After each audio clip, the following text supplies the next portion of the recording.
Imagine you're the long snapper for a high school football team. You stand on the sideline most of the game, cheering for your team, waiting for them to score so you can have a chance to snap for the extra point. It happens. The team scores a touchdown. The crowd cheers and you run onto the field with the special teams group, squat in front of the ball, wait for the signal, make a perfect snap, and hear the booting of the ball off the kicker's foot as it goes through the uprights. Now imagine you're blind. That's the game day experience for Orange Lutheran senior Jake Olson, the team's long snapper who lost his eyesight to cancer several years ago, but refused to let the challenge of blindness stop him from playing the sport that he loves.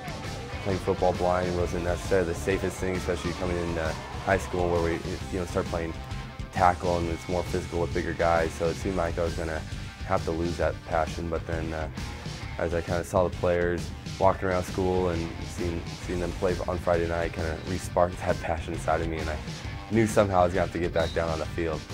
But could he really do it? It's one thing to dream about playing football blind, but it's another thing entirely to manage the logistics of making it happen, especially considering how difficult it would be to keep Jake safe.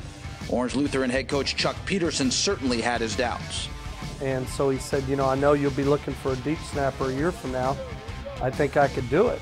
I think more than anything, he said, well, sure, let's get back together sometime after the season and we can talk about it. But more than anything, I probably just said that to kind of maybe appease him and put him out, and didn't ever really expect him to come back. And through the next several months, he kept coming back saying, hey, Coach, I'm going to be doing this. And then lo and behold, he started working with Coach Deese, and the rest is history. Now you're telling me you're ready, right? Ready? Go! Ready? Yeah! Be quick! Hey! He's right double team! Get the ball! Get the ball! Get the ball! But where did this drive to play football come from? Just prior to losing his eyesight completely due to a rare form of cancer, Jake's last wish was to attend a USC practice, a dream that came true thanks to former Trojans head coach Pete Carroll. Those images stuck with Jake as a driving force in his attempt to do what some thought would be impossible.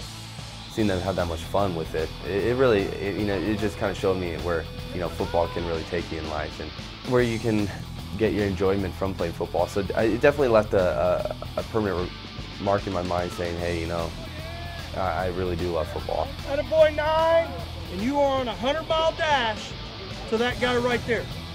Do not stop, go, do not collect $200. Once Coach Peterson realized Jake's desire to play was serious, he had to figure out how it could possibly work. If it was ever going to happen, long snapper was the only position where the coach felt he could properly protect him. But Jake didn't know how to snap. Someone had to teach him. Dean Wieselmeyer became that someone. I said, what's your name? He said, Jake Olson. I tried to shake his hand, and he didn't reach out his hand. I thought, gee, this kid's kind of stuck up. And as I said, okay, good, we'll meet tomorrow here and we'll get started. As we turned away, Coach Peterson said, oh, I forgot to tell you, Dean, he's blind. What am I getting myself into? All right, now he'll line him up. Now look at Jerry. Now motion to Makai. But we met the next day, and then after that, about the first 2 weeks, I thought I had really gotten sucker punched because, Jake had no concept at all of snapping. He thought he did, but he really didn't. But after months of hard work, Jake finally learned the concept of snapping. At that point, the coaching staff and teammates devised a complex system so he would be able to line up properly and snap in the right direction, at the right distance. Once it all came together and began working properly, everyone was amazed, including some of Jake's teammates. We didn't think it could happen. I mean, it's crazy. It's unbelievable. I think he's an inspiration to everyone just because he's out there doing something like that. I mean, I know for me, I don't know if I could actually do that if I was blind. He's not only an inspiration to our team, our whole school looks at him, and I've had so many people come up and say, like, he's just a huge lift on our school, and it just shows us we can get through anything. Jake's accomplishment has even managed to amaze and inspire his mother.